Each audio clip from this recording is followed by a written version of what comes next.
پاکستان میں ایک سید 3 مہینوں سے جیل میں ہے، مظفر گڑھ تحصیل جتوئی کا سید عالم دین۔ اس کا جرم کیا ہے؟ یہ اس کی ایف آئی آر میرے پاس موجود ہے۔ جرم یہ لکھا ہے اس ایف آئی آر میں کہ اس ملزم میں مذکور نے اہل بیت رضی اللہ تعالی عنہم کی شان میں گستاخی کر رہا تھا۔ کیا گستاخی کر رہا تھا؟ کہ میں نبی صلی اللہ علیہ وسلم کے بعد کسی کو معصوم نہیں مانتا، میں فاطمہ الزہرا رضی اللہ تعالی عنہا کو معصوم نہیں مانتا۔ یہ جرم بتا کر ایف آئی آر کٹوائی گئی ہے۔ تو یہ تو ہمارا 14 صدیوں کا عقیدہ ہے۔ یہ نوبت کیوں پیش آئی؟ یہ جو ہمیں کہتے ہیں کہ ہم بھی کہتے ہیں کہ کوئی اور معصوم نہیں، نبی صرف معصوم ہیں، ہمارا بھی سیدہ پاک رضی اللہ تعالی عنہا کے بارے میں معصومہ کا عقیدہ نہیں۔ تو میں کہتا ہوں کہاں مرے ہوئے ہو؟ تمہارے عقیدے کو جو کتابوں میں ہے، جب تم نے بیان کرنا چھوڑا اپنے جلسوں میں، یا جس نے بیان کیا تم نے خود اس پہ حملہ کیا، تو آج غیروں نے تمہارے عقیدے کو گستاخی قرار دیا۔ یہ پاکستان کی حکومت کی ایف آئی آر میں اس عقیدے کو گستاخی لکھا ہوا ہے جو قرآن میں ہے، جو سنت میں ہے، جو اہل بیت کا عقیدہ ہے، جو 14 صدیوں کا عقیدہ ہے، جو داتا صاحب کا عقیدہ ہے۔ یہ نوبت کیوں پیش آئی؟ کہ انہوں نے پہلے پیروں اور کئی مفتیوں کو، کئی پیروں کو اس سلسلے میں اپنے ساتھ ملایا۔ تو پھر تو یہ تو تمہارے دنیا سے جانے والوں پر بھی ایف آئی آریں کاٹ رہے ہیں۔ اگر یہ سید محمد طارق شاہ بخاری تحصیل جتوئی ضلع مظفر گڑھ کا ہمارا عظیم خطیب یہ لفظ بولنے پہ یہ گستاخ بنا ہے، تو پھر تو ہماری 14 صدیوں پر ایف آئی آر کٹ گئی ہے۔ اور یہ ٹولہ کیا ان کے یہ ذمہ نہیں ہے کہ جن اکابر کے نام پر آج بھی کھاتے ہیں ان کے مسلک کو اتنی بڑی گالی مل رہی ہے اور پہرے داروں کو جیلوں میں ڈالا گیا ہے؟ اب 3 مہینے سے اس شخص کی ضمانت نہیں ہوئی اور اسے خطرناک دہشت گردوں کی چکی میں رکھا گیا ہے۔ اس کا جرم کیا ہے؟ اس نے تو قرآن و سنت کے مطابق بیان کیا۔ میں پاکستان کے اداروں سے بھی کہتا ہوں کہ اس پر اب مزید صبر نہیں ہو سکے گا۔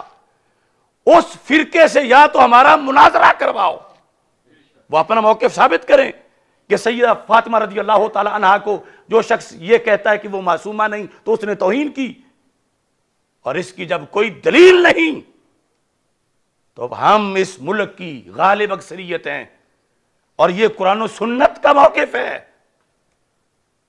اب ایرانی فنڈ یا برطانوی فنڈ کی بنیاد پر یہ برداشت نہیں کیا جا سکتا کہ پورے مسلک کو گالی دی جا رہی ہو اور ہم چپ کر کے بیٹھے رہیں۔ افسوس ہے مجھے ملتان، مظفر گڑھ اور اس علاقے کے سادات پر، پیران طریقت پر، مفتیان کرام پر۔ کہاں وہ سوئے ہوئے ہیں جو اپنے مدارس میں نبراس تو پڑھا رہے ہیں، جو اپنے مدارس کے اندر شرح عقائد تو پڑھا رہے ہیں، جو اپنے مدارس میں تفسیر اور حدیث کا درس تو دیکھ رہے ہیں، لیکن انہی کے علاقے کے اندر جو روزانہ پڑھاتے ہیں اس پر ایف آئی آر کٹی ہوئی ہے توہین رسالت کی۔ یہ کب تک اپنے گریبان بچائیں گے؟ انہیں آج نکلنا چاہیے، سوچنا چاہیے۔ اب مخالفین کے پاس اگر ڈنڈا ہے کسی علاقے میں یا پیسہ ہے تو وہ 14 صدیوں پہ وار کرتے رہیں۔ اس علاقے کے مفتیان کرام، علماء کرام کو اب میں نام لیے بغیر بصد اپیل کہہ رہا ہوں، بصد احترام اپیل کر رہا ہوں، لیکن پھر مجھے نام بھی لینے پڑیں گے اور میں کہوں گا یا پھر اپنے مدارس سے یہ عقیدہ پڑھانا چھوڑ دو، اور یا جس نے یہ اذان دی ہے کم از کم اس کی ملاقات تو کرو۔ ان سے اس کے حق میں فتویٰ نہیں دیا جا رہا، لیکن یہ سارے جو ہیں وہ ہاتھ چمانے پہ بیٹھے ہوئے۔ یہ وہ مسئلہ معصومیت ہے جس کے لیے 4 مہینے میں پیشگی جیل کاٹ کے آیا ہوں کہ اگر میں نہ آواز بلند کرتا تو پھر شاید آج ہر شہر سے 10-12 پکڑے ہوئے ہوتے کہ یہ توہین فاطمہ کر رہے ہیں، کہ یہ کہتے ہیں وہ معصومہ نہیں۔